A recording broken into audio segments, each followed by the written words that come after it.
Escuchemos al pastor Víctor Manuel Buitrago y la sabiduría de la palabra de Dios para hoy. El bendito Padre Celestial, gracias te doy por el tiempo que vamos a pasar aquí estudiando tu palabra, y te suplico una vez más en el precioso nombre de Jesús que sea tu Espíritu Santo quien nos enseña, quien nos guía, quien nos toma de la mano y aprendemos, Señor, de acuerdo a tu voluntad, de acuerdo a tu gracia, y que todo sea para la gloria de tu nombre. Te suplico que tomes de la mano a las personas que siguen este estudio y tu Espíritu los abrace y tu Espíritu toque sus mentes, sus corazones, y que queden grabadas verdades para el crecimiento de cada uno de nosotros. Gracias en el nombre de Cristo Jesús. Amén. Amén.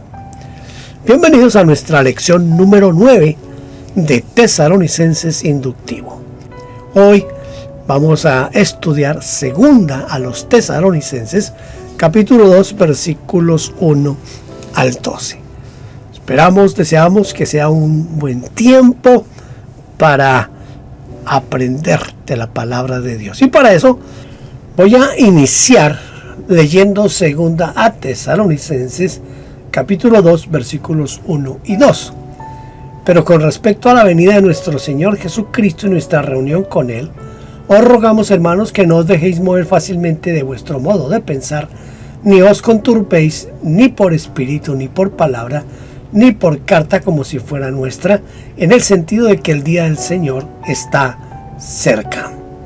Muy bien, entonces vamos ahora a nuestras ayudas del PowerPoint para hacer las preguntas al texto y para iniciar nuestro estudio. La primera pregunta dice: ¿por qué el apóstol Pablo le importaba tanto el modo o la manera de pensar de la iglesia? ¿No sería mejor que cada uno piense lo que quiera? El apóstol Pablo le importaba todo lo que la iglesia pensaba, porque los pensamientos mueven las emociones. Estas hacen brotar los deseos e incentivan la voluntad y las ganas de hacer algo o dejar de hacerlo, ¿no? Porque uno puede desear hacer algo o dejar de hacer algo. En realidad, uno es lo que piensa. Quiero que usted piense en eso. Uno es lo que piensa. Incluso la depresión, los temores, la ansiedad y la angustia se gestan en ciertas ideas o en informaciones que recibimos, sean reales o no. El apóstol Pablo les había enseñado acerca del poder y la autoridad de Cristo, orientó sus pensamientos para que vivan en paz y felices con su nueva vida. Sí,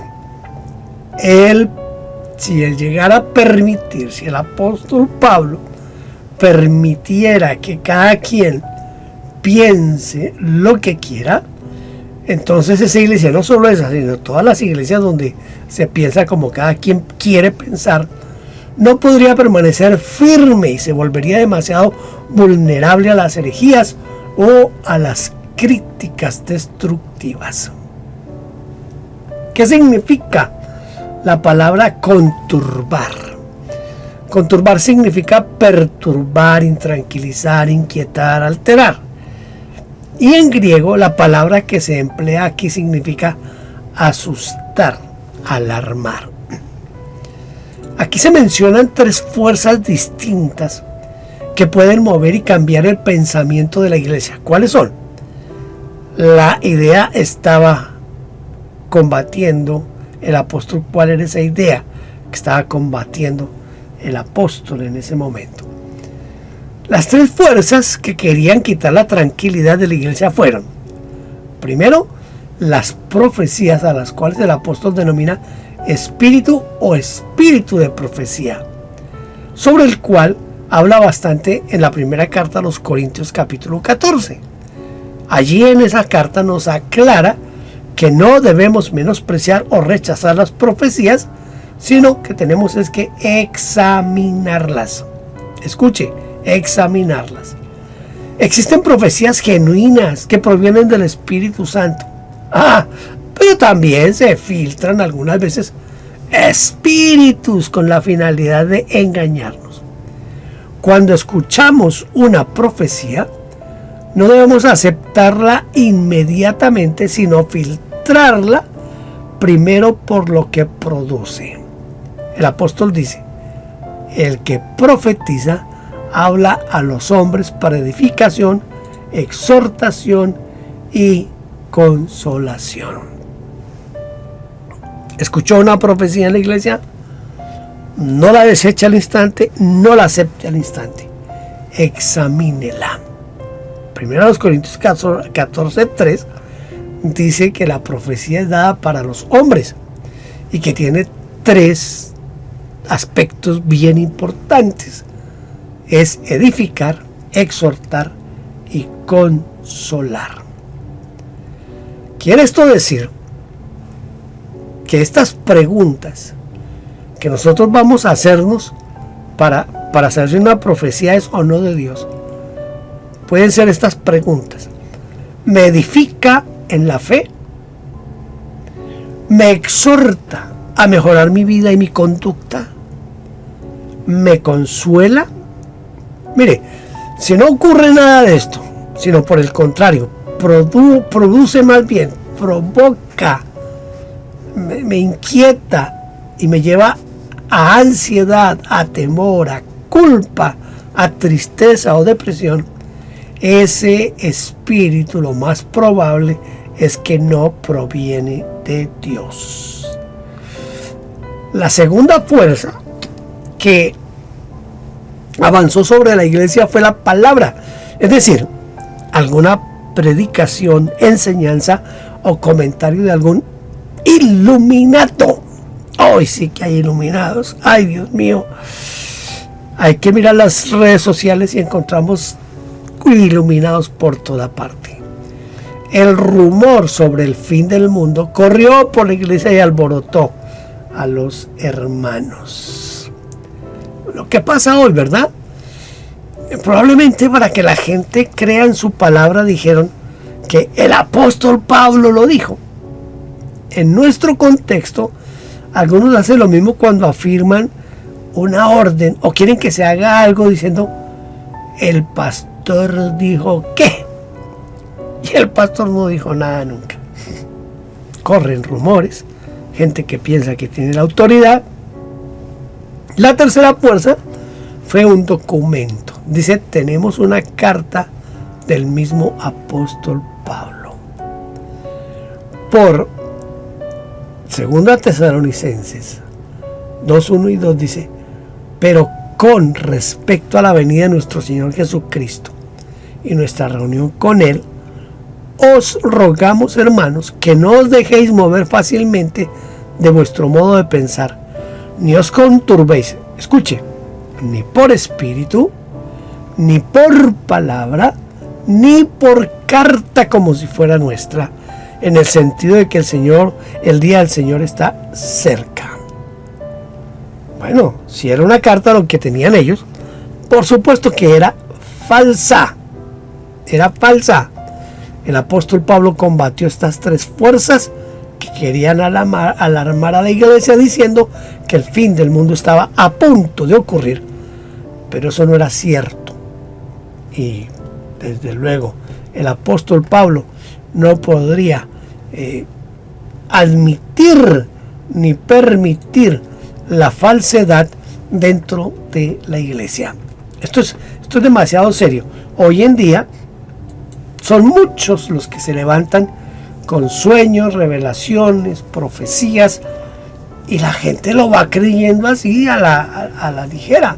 No, señor, para eso tenemos la palabra de Dios, y todo cuanto se diga, profecías, predicaciones, consejos, lo que sea, todo debe ser sometido a la palabra de Dios. ¿Sabe cuál es el problema que yo he visto? Que la mayoría la gran mayoría de creyentes en las iglesias no leen la Biblia. A mí me aterra que hace unos años hicieron una encuesta y descubrieron que el 95% de los pastores no han leído la Biblia completa. No han leído desde Génesis 1:1 hasta Apocalipsis 22:21. No han leído. Y si los pastores no leen la Biblia, menos los creyentes. Y la única forma de controlar lo que predican los pastores, lo que nos profetizan los profetas, lo que nos aconsejan los consejeros, la única forma de controlarlo es con la palabra de Dios.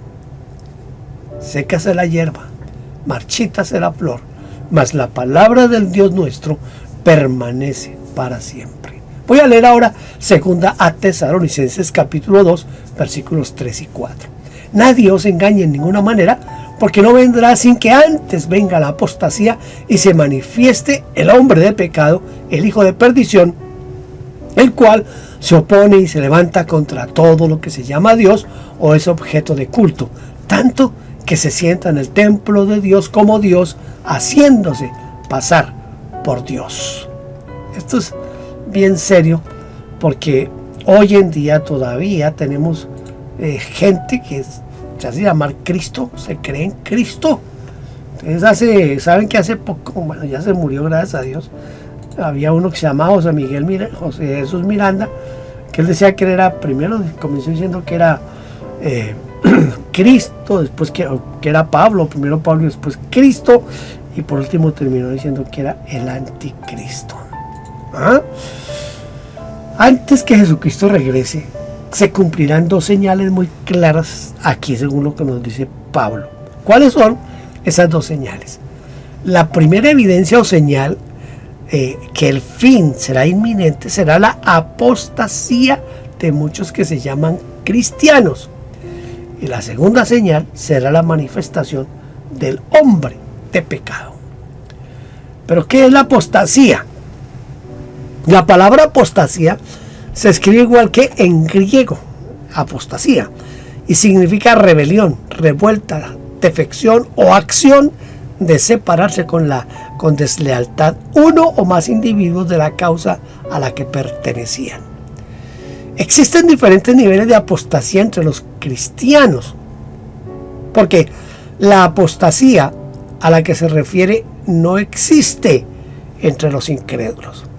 En el primer nivel están los que abandonan alguna responsabilidad en la iglesia y dejan de servir a Dios. En una palabra, se rebelan. Esos que se rebelan son apóstatas. En otro nivel están aquellos que abandonan la iglesia aunque siguen creyendo en Dios y se convierten en cristianos nominales, es decir, solo de nombre. Y el tercer nivel, ahí se encuentran los que abiertamente o descaradamente reniegan de Dios, de la iglesia, de la fe y siguen otras filosofías o creencias. Pero la apostasía de la cual habla aquí el apóstol Pablo será un acontecimiento muy grande que abarcará a todo el mundo. Al mundo entero lo va a abarcar esta apostasía. Yo estoy grabando esta clase en junio, terminándose junio del 2025. Y yo no sé cuánto tiempo vamos a durar aquí y yo no sé cuánto tiempo van a durar estas lecciones en este canal de YouTube o en mi página web. Pero escúcheme, en este momento estamos viviendo una apostasía como no se había vivido nunca en la historia de la iglesia. ¿Qué características distintivas tendrá el hombre de pecado? Al hombre de pecado o hijo de perdición, algunos lo identifican con el anticristo o el antidios y lo hacen por estas características. Primero, se opone y se levanta contra todo lo que se llama Dios, es decir, que promocionará un ateísmo militante. Segundo, se opone a todo objeto de culto, es decir, a los templos, a los símbolos, a los lugares. Tercero, se sienta en el templo de Dios. Óigame, se sienta en el templo de Dios. Como el templo de Jerusalén no existe, algunos suponen que tendrá dominio sobre la institución cristiana, es decir, el templo espiritual, o para cuando se reconstruya el templo de la ciudad santa. Yo pienso que es más el templo de Jerusalén que será reconstruido. Dicen los que saben de eso que todos los materiales ya están listos y que los judíos levantarían el templo en un lapso más o menos de unas 24 a 72 horas. No sé si sea cierto o no, pero si eso fuera cierto, es mucho más probable que el anticristo se siente en el templo en Jerusalén. En cuarto lugar, se hace pasar por Dios. Se han dado muchas interpretaciones que han incluido inclusive al Papa. Han incluido a Mahoma, a Stalin, al comunismo. Pero ninguna de estas teorías tiene un verdadero fundamento. En realidad, nadie sabe de quién se trata, porque aún no se manifestó ninguno con todas estas características. Esto es una profecía para el futuro. Muy bien. Vamos ahora a leer la segunda carta. Pero tengo aquí algunas reflexiones sobre el anticristo. Muchachos, que tengo yo aquí escrito en mis reflexiones sobre el anticristo. Primero, el anticristo tiene que tener un origen tanto judío como de linaje davídico, y tiene que venir de la tribu de Judá, ¿verdad? El Mesías judío esperado debe ser descendiente del rey David. Hay que leer 2 de Samuel 7:12 al 16 y Jeremías 23:5. El anticristo podría falsificar su genealogía o presentarse como un líder de Israel con supuesto linaje davídico. Por eso es que atribuírselo al Papa o a Stalin o a Hitler es errado. Segundo, es un líder político y militar poderoso. Y el Papa nunca ha sido... Bueno, sí hubo un tiempo en el que el Papa tenía poder militar. Hoy todavía tiene poder político, pero hoy no tiene poder militar. Muchos judíos esperan un Mesías que libere a Israel de sus enemigos y establezca un reino de paz. El anticristo podría presentarse como un líder que trae seguridad a Israel, posiblemente firmando un pacto de paz, según lo que dice Daniel 9:27. Y lo que dijo el Señor también, ¿no? Cuando digan paz y seguridad. Reconstructor del templo de Jerusalén. Una de las expectativas mesiánicas es la reconstrucción del tercer templo en Jerusalén. Hay que leer Ezequiel capítulo 40 al 48. Son 8 capítulos, un poquito largos, pero vale la pena que usted los lea para que se entere de esto. El anticristo podría facilitar su construcción, ganando apoyo religioso antes de que el mismo anticristo profane ese templo. Es un hacedor de señales y prodigios engañosos. La Biblia advierte que hará grandes señales para engañar. El anticristo podría imitar milagros mesiánicos como traer prosperidad o incluso falsas demostraciones de poder sobrenatural. Quinto, será un unificador religioso y político. El anticristo buscará adoración mundial. Eso es lo que dice Apocalipsis 13:8. Podría promover una forma de monoteísmo universal que parezca compatible con el judaísmo antes de revelar su verdadera naturaleza. Sexto, cumplimiento aparente de profecías mesiánicas. Podría manipular eventos para parecer que cumple profecías como la reunión de las tribus de Israel de Isaías 11:12 o el fin de las guerras de Miqueas 4:3. ¿cómo será expuesto este individuo como falso Mesías? Aunque al principio pueda engañar a muchos, la Biblia indica que profanará el templo, se declarará a Dios y perseguirá a los que se opongan a él. Ahora sí, voy a leer 2 a Tesalonicenses capítulo 2 versículos 5 al 7. ¿No os acordáis que cuando yo estaba todavía entre vosotros, déjeme que me vean mi cara porque estoy leyendo y no me están viendo la cara, eso sí es como tremendo el asunto? Vuelvo y leo. ¿No os acordáis que cuando yo estaba todavía con vosotros os decía esto? Y ahora vosotros sabéis lo que lo detiene a fin de que a su debido tiempo se manifieste, porque ya está en acción el misterio de la iniquidad, solo que hay quien al presente lo detiene hasta que él a su vez sea quitado de en medio. Aquí entramos a otro terreno, porque la Biblia tiene muchos terrenos donde las múltiples interpretaciones que hay hacen que se dividan la doctrina. La doctrina escatológica está dividida, yo no sé en cuántas partes, la verdad no sé, pero hay muchas divisiones de la doctrina escatológica.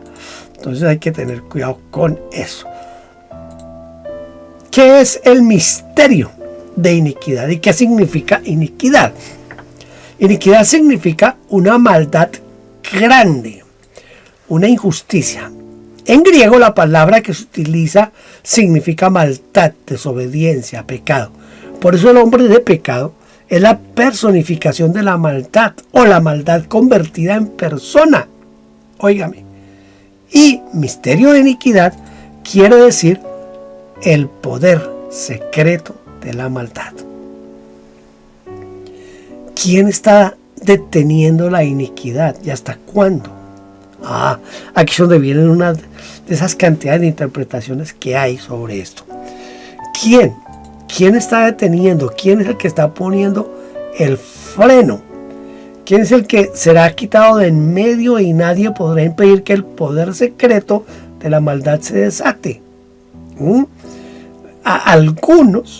Algunos creen que es la iglesia del Señor con sus oraciones y su presencia la que está deteniendo la maldad. Pero cuando venga el arrebatamiento de la iglesia, el anticristo hará lo que quiera en la tierra. Aquí es donde vienen ese tipo de interpretaciones, porque algunos piensan que primero la iglesia pasa por la tribulación. Entonces, ahí viene un problema. Otros creen que quien detiene la manifestación del anticristo es el Espíritu Santo, que ya no estará más en la tierra para convencer de pecado y que volverá al cielo junto con la iglesia en el arrebatamiento. Hasta hubo algunos que pensaban que era el mismo imperio romano, porque ayudó algunas veces al apóstol en situaciones de peligro, pero que llegaría el tiempo en que se manifestaría en contra de la iglesia. En realidad, todas son puras conjeturas y nadie sabe de qué se trata, salvo los tesalonicenses del apóstol Pablo. Porque Pablo les escribió: ¿no os acordáis que cuando yo estaba todavía con vosotros os decía esto? Y ahora vosotros sabéis lo que lo detiene a fin de que a su debido tiempo se manifieste. Sí, Señor. Ellos, los tesalonicenses y Pablo, lo sabían. Pero nosotros no. No tenemos más remedio que aceptar que no tenemos todas las respuestas. Y aceptar esto como parte de nuestras propias limitaciones cada vez que estudiemos la Biblia. Cada vez que estudiemos, recordemos que no lo sabemos todo, que no tenemos todas las respuestas y que en muchos pasajes de la Biblia hay muchas y variadas interpretaciones. Yo creo que usted me ha escuchado en otras ocasiones decir que el cristianismo está dividido, mejor dicho. Principalmente está dividido entre pentecostales y no pentecostales.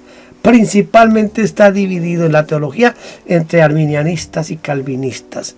Está dividido en la escatología en pretribulacionistas, medio tribulacionistas, posttribulacionistas y, ay Dios mío, es una cantidad de divisiones que a veces yo pienso cuando el Señor oró que ellos sean uno, como tú y yo somos uno.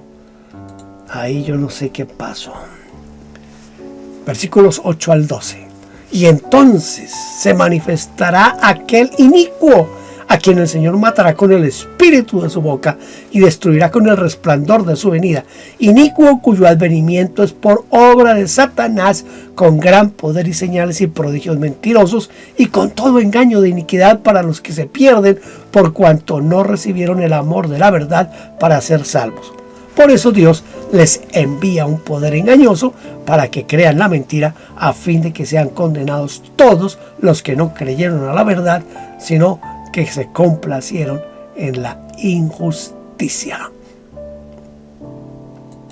Mire, para hacer un estudio así como un poquito más concienzudo de Tesalonicenses, se necesita mucho más tiempo, porque por ejemplo aquí, en estos versículos que vamos a examinar, del 8 al 12, hay una cantidad de cosas que se necesitaría mucho tiempo para poder medio arañarlas. ¿Qué significa inicuo? Inicuo significa contrario a la equidad, es alguien malvado, injusto. En el griego, la palabra es anomos, es decir, ilegal, fuera de la ley, criminal.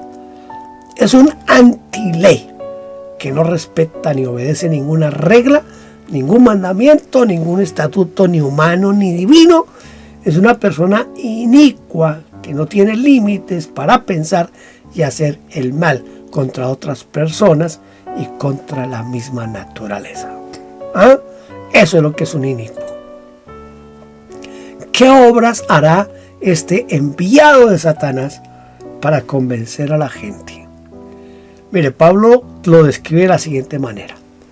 Primero, su aparición o llegada será el resultado directo de una obra de Satanás. Así como la venida de Jesús al mundo por medio de la Virgen María fue una obra de Dios, este anomos o criminal vendrá por obra del diablo. Será una especie de encarnación del mismo demonio. Segundo, tendrá mucho poder, o vendrá con gran poder, o mejor dicho, todo poder, como compitiendo con el Señor Jesucristo, quien dijo: todo poder me es dado en el cielo y en la tierra. Tercero, hará milagros, milagros espectaculares y señales y prodigios mentirosos. Jesús hizo señales para demostrar que decía la verdad. Los milagros y señales de Jesús demostraron que realmente era hijo de Dios. En cambio, las señales y prodigios de este engendro del diablo tendrán el propósito de engañar y hacer que la gente crea sus mentiras. Cuarto, vendrá con todo engaño. En el griego, la palabra significa que vendrá ofreciendo placeres engañosos. En otras palabras, ofrecerá placer, satisfacción y todo lo que busca la gente, pero será solo apariencia, puras apariencias. ¿Cómo será su fin? El engaño y el poder del anticristo concluirá durante la segunda venida de Jesucristo, a quien el Señor matará con el espíritu de su boca y destruirá con el resplandor de su venida. Cuando Dios hizo al hombre, dice que sopló espíritu de vida en el hombre. Y el mismo Jesús sopló hacia sus discípulos diciendo: recibid el Espíritu Santo. Y el mismo soplo de vida matará al anticristo. Y así como la luz disipa las tinieblas, el resplandor de Cristo anulará el poderío del anticristo. Aquí el apóstol Pablo emplea la palabra katargeo, que significa hacer ineficaz, anular, cancelar, destruir, abolir, quitar, Y eso es lo que hará Cristo con el mal de una manera definitiva. Viene aquí lo que les decía hace un momento, que hay pasajes en la Escritura, y especialmente aquí en la carta a los tesalonicenses, que ojalá pudiéramos tener más tiempo para examinarlas. ¿Quiénes creerán en la mentira?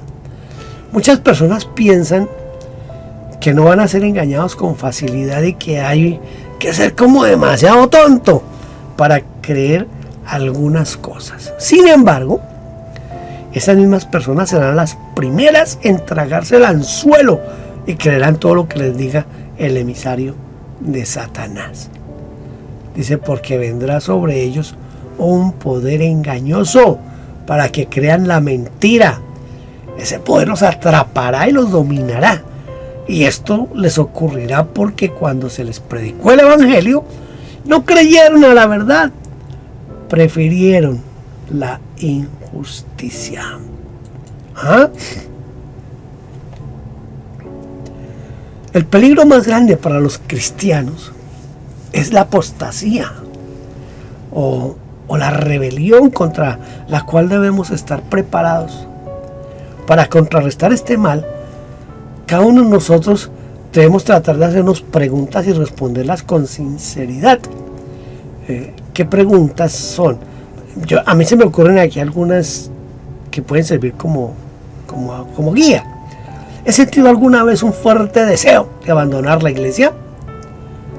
¿He estado enojado con Dios porque no me dio lo que yo le pedí? ¿He pensado mal del pastor o de los líderes de la iglesia? Bueno, son apenas unas 2 o 3 preguntitas para que usted piense. Vamos a memorizar ahora nuestro texto de hoy, que está fácil, los versículos 3 y 4. Nadie os engañe en ninguna manera, porque no vendrá sin que antes venga la apostasía y se manifieste el hombre de pecado, el hijo de perdición, el cual se opone y se levanta contra todo lo que se llama Dios o es objeto de culto, tanto que se sienta en el templo de Dios como Dios, haciéndose pasar por Dios. ¿Ah? Nadie os engañe en ninguna manera, porque no vendrá sin que antes venga la apostasía y se manifieste el hombre de pecado, el hijo de perdición, el cual se opone y se levanta contra todo lo que se llama Dios o es objeto de culto, tanto que se sienta en el templo de Dios como Dios, haciéndose pasar como Dios, haciéndose pasar como Dios. Muy bien, hemos llegado a el final de nuestra lección número 9 de Tesalonicenses Inductivo. Espero que nos podamos ver en la lección número 10. Dios me le siga bendiciendo abundantemente. Gracias por vernos. No olvide suscribirse y tocar la campanita. Toda la gloria sea para Dios.